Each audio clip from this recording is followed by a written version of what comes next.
নমস্কার বন্ধু। বিভূতিভূষণ বন্দ্যোপাধ্যায়ের অনেক গল্প তো শুনলেন, এবার একটা হাসির গল্প হোক, কি বলেন?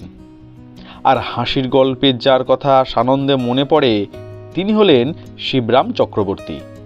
চলুন আজ একটু হেসে নেওয়া যাক। আর গল্পে যদি আপনার হাসি আসে তবে লাইক করবেন, কিন্তু নতুবা বাজে গল্প পাঠ বলে লাইক করে চলে যাবেন, আমি কিছু মনে করব না। আর যদি আরও ভালো গল্প শুনতে চান তবে সাবস্ক্রাইব করবেন। আজ তাহলে শুনুন শিবরাম চক্রবর্তীর হাসির গল্প, আমার ভালুক শিকার।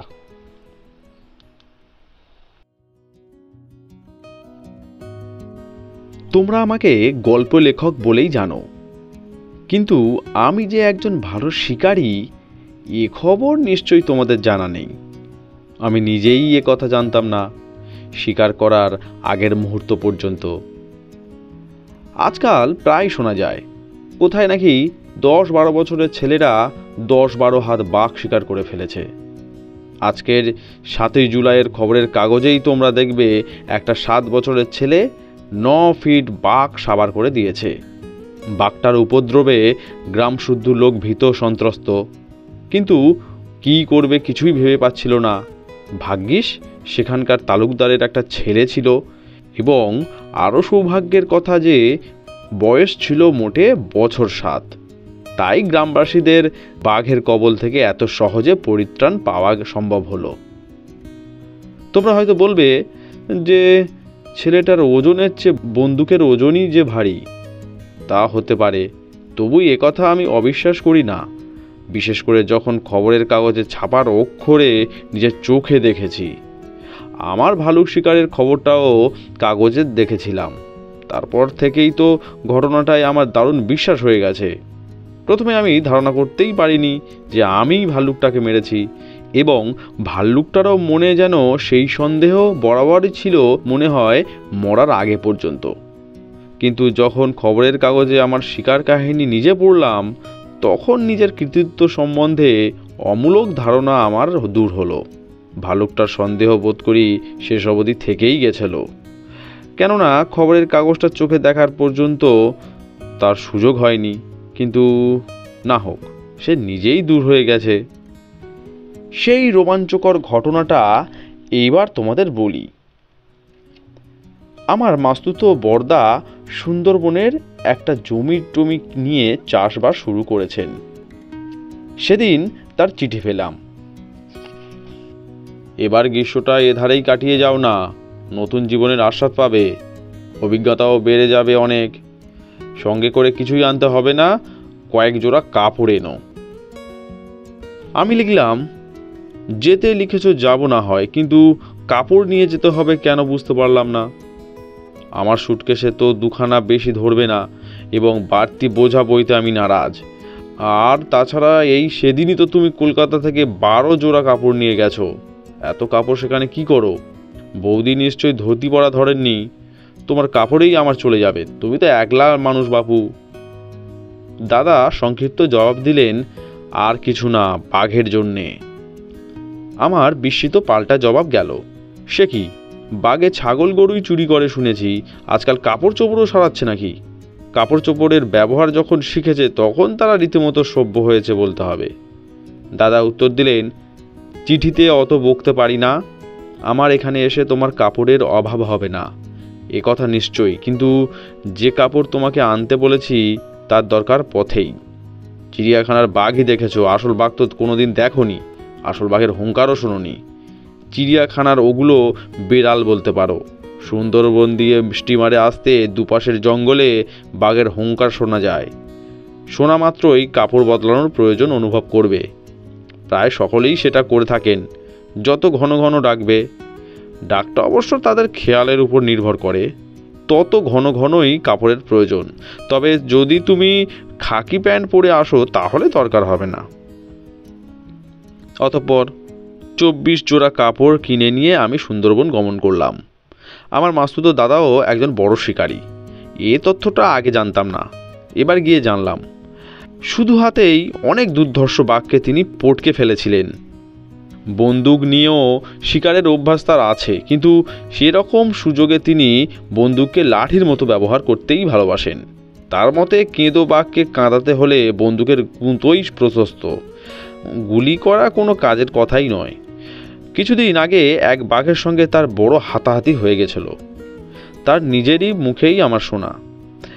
বাঘটার অত্যাচার বেজায় বেড়ে গেছিল, সমস্ত গ্রামটার নিদ্রার ব্যাঘাত ঘটাতো ব্যাটা, এমনকি তাদের স্বপ্নের মধ্যে এসে হানা দিত পর্যন্ত।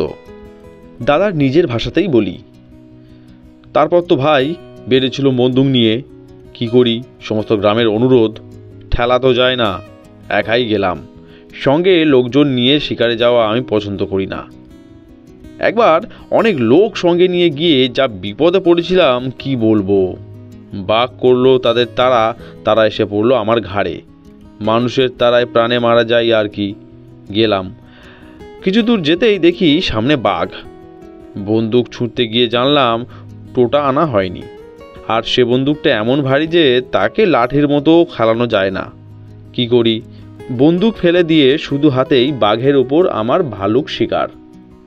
ঝাঁপিয়ে পড়লাম, জোর ধস্তাধস্তি, কখনো বাঘ উপরে আমি নিচে, কখনো আমি নিচে বাঘ উপরে। বাঘটাকে প্রায় কাবু করে এনেছি। এমন সময়ে আমি রুদ্ধ নিঃশ্বাসে অপেক্ষা করছি। বৌদি বাধা দিয়ে বললেন, এমন সময় তোমার দাদা গেলেন তক্তপোষ থেকে পড়ে, জলের ছাড় দিয়ে হাওয়া করে অনেক কষ্ট ওর জ্ঞান ফিরিয়ে আনি। মাথাটা গেল কেটে, 3 দিন জলপট্টি দিতে হয়েছিল।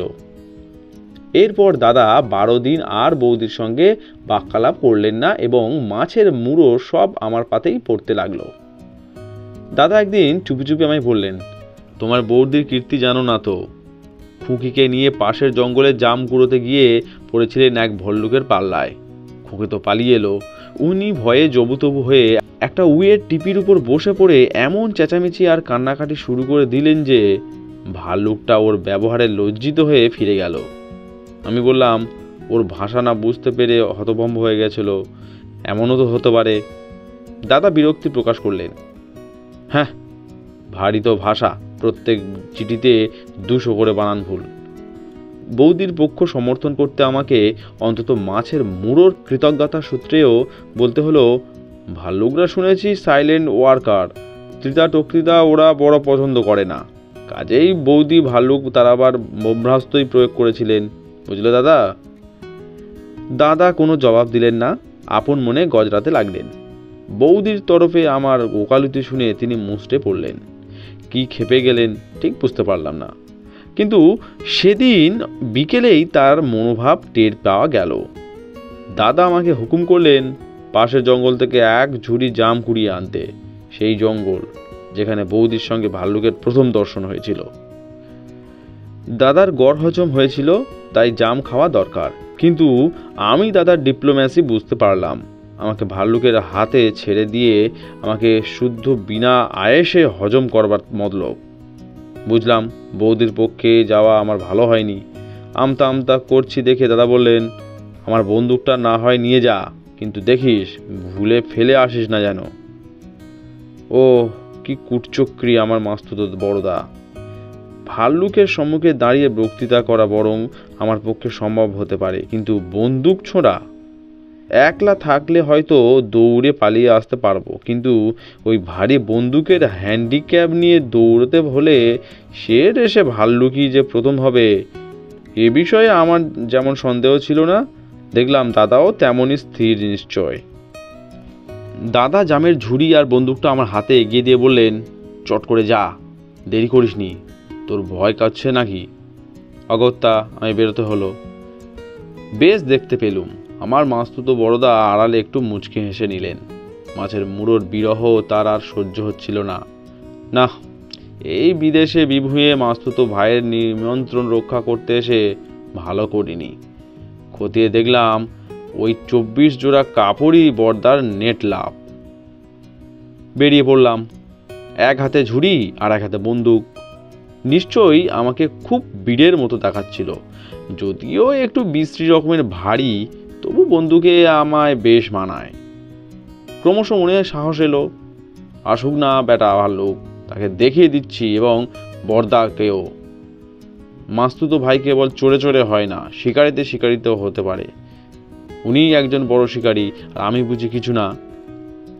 বন্দুকটা বাগিয়ে ধরলাম। আসুক না বেটা ভাল্লুক এইবার। ঝুড়িটা হাতে নেওয়ায় যতটা মনুষ্যত্বের মর্যাদার লাঘব করেছিল, বন্দুকে তার ঢের বেশি পুষিয়ে গেছে। আমাকে দেখাচ্ছিল ঠিক বীরের মতো। অথচ দুঃখের বিষয়, এই জঙ্গল পথে একজনও দেখবার লোক নেই। এ সময়ে একটা ভাল্লুককে দর্শকের মধ্যে পেলেও আমি পুলকিত হতাম। বন্দুক কখনো যে ছুড়িনি তা নয়। আমার এক বন্ধুর একটা ভালো বন্দুক ছিল। হরিণ শিকারের উচ্চাভিলাষ বশে তিনি ওটা কিনেছিলেন। বহুদিনের চেষ্টায় ও পরিশ্রমে তিনি গাছ শিকার করতে পারতেন। তিনি বলতেন, গাছ শিকারের অনেক সুবিধে। প্রথমত, গাছেরা হরিণের মতো অত দৌড়ায় না, এমনকি ছুটে পালাবার বদভ্যাস নেই। দ্বিতীয়ত, ইত্যাদি, সে বিস্তর কথা। তা তিনি সত্যি গাছ শিকার করতে পারতেন। অন্তত বাতাস একটু জোরে না বইলে উপযুক্ত হাওয়ায় এবং গাছটাও হাতের কাছে হলে তিনি অনায়াসে লক্ষ্যভেদ করতে পারতেন, প্রায় প্রত্যেকবারই। আমিও তার সঙ্গে গাছ শিকার করেছি, তবে যে কোনো গাছ আমি পারতাম না। আকারে প্রকারে কিছু বড় হলেই আমার পক্ষে সুবিধা হতো। গুড়ির দিকটাতেই আমার স্বাভাবিক ঝোঁক ছিল। বৃক্ষ শিকারে যখন এতদিন হাত পাকিয়েছি, তখন বৃক্ষ শিকারে যে একে বেহাত হব না এ ভরসা আমার ছিল। জঙ্গলে গিয়ে দেখি পাকা পাকা জামে গাছ ভর্তি। জাম দেখে জাম্ববানের কথা আমি ভুলেই গেলাম। এমন বড় বড় পাকা পাকা খাসা জাম, জীব লালায়িত হয়ে উঠল। বন্দুকটা একটা গাছে ঠেসিয়ে দুহাতে ঝুড়ি ভরতে লাগলাম। কতক্ষণ কেটেছে জানি না, একটা খসখস শব্দে আমার চমক ভাঙল। যে দেখি ভাল্লুক। ভাল্লুকটা পেছনের পায়ে ভর দিয়ে দাঁড়িয়েছে এবং আমি যা করছি সেও তাতেই ব্যাপৃত। এক হাত দিয়ে জামের একটা নিচু ডালকে সে বাগিয়ে ধরেছে, অন্য হাতে নির্বিচারে মুখে ফুটছে কাঁচা ডাঁসা সমস্ত। আমি বিস্মিত হলাম বললে বেশি বলা হয় না। বোধহয় আমি ঈষৎ ভীতই হয়েছিলাম। হঠাৎ আমার মনে হলো, ভাল্লুক দর্শনের বাঞ্ছা একটু আগেই করেছি বটে, কিন্তু দেখা না পেলেই যেন অনেক বেশি আশ্বস্ত হতাম। ঠিক সেই মারাত্মক মুহূর্তেই আমাদের চারিচক্ষুর মিলন। আমার ভাল্লুক শিকার। আমাকে দেখেই ভাল্লুকটা জাম খাওয়া স্থগিত রাখল এবং বেশ একটু পুলকিত বিস্ময়ের সঙ্গে আমাকে পর্যবেক্ষণ করতে লাগলো। আমি মনে মনে সশস্ত্র হয়ে উঠলাম। গাছে উঠতে পারলে বাঘের হাত থেকে নিস্তার আছে, কিন্তু ভাল্লুকের হাতে কিছুতেই পরিত্রাণ নেই। ভাল্লুকরা গাছে উঠতেও ওস্তাদ। অগত্যার শ্রেষ্ঠ উপায় পালিয়ে বাঁচা। বন্দুক ফেলে যেতে দাদার নিষেধ। বন্দুকটা বগল দাবাই করে চোঁচা দৌড় দেবার মতলব করছি, দেখলাম সেও আস্তে আস্তে আমার দিকেই এগোচ্ছে। আমি দৌড়লেই সে যে আমার পিছু নিতে দ্বিধা করবে না, আমি তা বেশ বুঝতে পারলাম। ভাল্লুক জাতির ব্যবহার আমার মোটেই ভালো লাগলো না। আমিও দৌড়াচ্ছি, ভাল্লুকও দৌড়াচ্ছে। বন্দুকের বোঝা নিয়ে ভাল্লুক দৌড়ে আমি সুবিধা করতে পারবো না বুঝতে পারলাম। যদি এখনও বন্দুকটা না ফেলে দিই, তাহলে নিজেকেই এখানে ফেলে যেতে হবে। অগত্যা অনেক বিবেচনা করে বন্দুককেই বিসর্জন দিলাম। কিছু দূর দৌড়ে ভাল্লুকের পদশব্দ না পেয়ে ফিরে তাকালাম। দেখলাম সে আমার বন্দুকটা নিয়ে পড়েছে। ওটাকে নতুন রকমের কোনো খাদ্য মনে করেছে কিনা ওই জানে। আমিও স্তব্ধ হয়ে ওর কার্যকলাপ নিরীক্ষণ করছিলাম। ভাল্লুকটা বেশ বুদ্ধিমান। অল্পক্ষণেই সে বুঝতে পারল ওটা খাদ্য নয়, হাতে নিয়েই দৌড়াবার জিনিস। এবার বন্দুকটা হস্তগত করে সে আমাকে তাড়া করলো। বিপদের উপর বিপদ। এবার আমার বিপক্ষে ভাল্লুক এবং বন্দুক। ভাল্লুকটা কীরকম শিকারী আমার জানা ছিল না। বন্দুকে ওর হাত অন্তত আমার চেয়ে খারাপ নয় বলেই আমার আন্দাজ। যা ভেবেছিলাম ঠিক তাই। কয়েক লাফ না যেতেই পিছনে বন্দুকের আওয়াজ। আমি চোখ কান বুজে শটান শুয়ে পড়লাম, যাতে গুলিটা লক্ষ্যভ্রষ্ট হয়। যুদ্ধের তাই রীতি কিনা। তারপর আবার দুরুম, আবার সেই বন্দুক গর্জন। আমি দুরু দুরু বক্ষে শুয়ে দুর্গানাম করতে লাগলাম। ভাল্লুক শিকার করতে এসে ভাল্লুকের হাতে না হয় স্বীকৃত হয়ে যাই। আমি চোখ বুঝেও যেন স্পষ্ট দেখছিলাম ভাল্লুকটা আস্তে আস্তে আমার দিকে এগিয়ে আসছে। তার গুলিতে আমি হতাহত। অন্তত একটা কিছু যে হয়েছে সে বিষয়ে সে নিঃসন্দেহ। গুলির আঘাতে না যাই, ভাল্লুকের আঘাতে এবার গেলাম। মৃত্যুর পূর্বক্ষণে জীবনের সমস্ত ঘটনা বায়োস্কোপের ফিল্মের মতো মনশ্চক্ষের উপর দিয়ে চলে যায় বলে একটা গুজব শোনা ছিল। সত্যি তাই, একেবারে হুবহু। ছোটবেলার পাঠশালা বানানো আম্র শিকার থেকে শুরু করে আজকের ভাল্লুক শিকার পর্যন্ত প্রায় 400 পাতার একটা মোটা সচিত্র জীবন স্মৃতি আমার মনে মনে ভাবা, লেখা, ছাপা, প্রুফ কারেক্ট করা, এমনকি তার 5000 কপি বিক্রি অবধি শেষ হয়ে গেল। জীবন স্মৃতি রচনার পর আত্মীয় স্বজনের কথা আমার স্মরণে এলো। আমার আবার খুব সামান্যই একমাত্র মা এবং একমাত্র ভাই, সুতরাং এর দুশ্চিন্তার সমাধা করাও কঠিন হলো না। 1 সেকেন্ড, 2 সেকেন্ড, 3-4 সেকেন্ড, 5 সেকেন্ড, এর মধ্যে এত কাণ্ড হয়ে গেল, কিন্তু ভাল্লুক বেটা এখনো এসে পৌঁছালো না। তো কি হলো তার? এতটা দৌড়ে ক্লান্ত হয়ে পড়েছে কি? ঘাটটা ফিরিয়ে দেখি, উমা, সেও যে শটান চিৎপাত। সাহস পেয়ে উঠে দাঁড়ালাম। এ ভাল্লুকটা তো ভারী অনুকরণ প্রিয় দেখছি, কিন্তু নড়ে না চড়ে না যে। কাছে গিয়ে দেখলাম নিজের বন্দুকের গুলিতে নিজেই মারা গেছে বেচারা। বুঝলাম অত্যন্ত মনোক্ষোভেই সে এই অন্যায়টা সে করেছে। প্রথম দিন বৌদির ব্যবহারে সে লজ্জা পেয়েছিল, আজ আমার কাপুরুষতার পরিচয়ে সে এতটাই মর্মাহত হয়েছে যে আত্মহত্যা করা ছাড়া আর উপায় ছিল না। বন্দুক হাতে সগর্বে বাড়ি ফিরলাম। আমার জামহীনতা লক্ষ্য করে দাদার অসন্তোষ প্রকাশের পূর্বেই ঘোষণা করে দিলাম, বৌদির প্রতিদ্বন্দ্বী সেই ভাল্লুকটাকে আজ নিপাত করে এসেছি। কেবল 2টো শট, ব্যাস খতম। দাদা, বৌদি, এমনকি খুকি পর্যন্ত দেখতে ছুটল। আমিও চললাম। এবার আর বন্দুকটাকে সঙ্গে নিলাম না। 5 জনে যাত্রা নিষেধ, পাঁজিতে লেখে। দাদা বহু পরিশ্রমে ও বৌদির সাহায্যে ভাল্লুকের ল্যাজটাকে দেহচ্যুত করে এবং বৃহৎ শিকারের স্মৃতিচিহ্ন স্বরূপ সযত্নে আহরণ করে নিয়ে এলেন। এই সহযোগিতার ফলে দাদা ও বৌদির মধ্যে আবার ভাব হয়ে গেল। আপনি আত্মদান করে ভাল্লুকটা দাদা ও বৌদির মধ্যে মিলন গ্রন্থি রচনা করে গেল। তার এই অসাধারণ মহত্বে সে নতুন মহিমা নিয়ে আমার কাছে প্রতিভাত হলো। আমার রচনায় তাকে অমর করে রাখলাম। অন্তত আমার চেয়ে সে বেশি দিন টিকবে আশা করি। বাড়ি ফিরেই দাদা বললেন, অমৃতবাজার পত্রিকায় খবরটা পাঠিয়ে দিই, কি বলিস? A big wild bear was heroically killed by my young brother. Age কত রে? আমার এজ তুমি তো জানোই।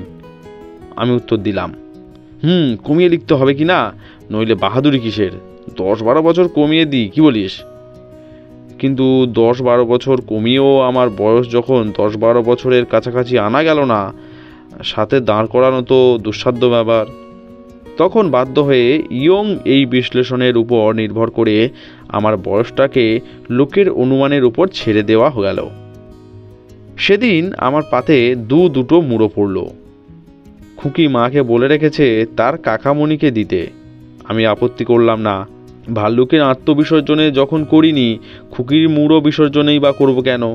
সবচেয়ে আশ্চর্য, এই আমার ঝোলের বাটির অস্বাভাবিক উচ্চতা দেখেও দাদা আজ ভ্রুক্ষেপ করলেন না।